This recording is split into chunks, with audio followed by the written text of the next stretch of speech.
আজকে আমাদের কাঠের উনুনে রান্না হচ্ছে। পিসি কি রান্না হচ্ছে? এই যে আলু,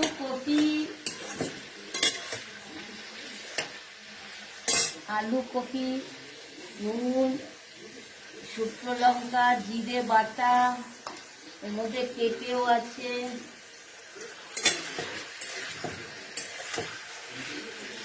আলু, কপি, পেঁপে, মটরশুটি দিয়ে রান্না হচ্ছে। হ্যাঁ হ্যাঁ, বাহ, ফার্স্ট ক্লাস, নিরামিষ মায়ের রান্না। খুব ভালো।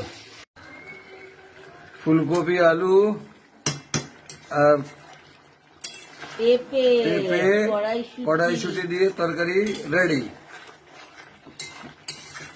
এরপর ঘি গরম এরপরে মশলা দিলেই ঘি গরম মশলা দেওয়া হবে, দিয়ে ফাইনাল হয়ে যাবে।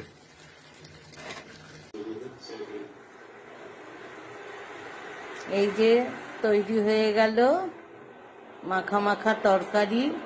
প্রথমে একটু হিং ফোড়ন দিয়ে, কফি দিয়ে, আদা জিরে বাটা দিয়ে করবেন, দারুণ লাগবে।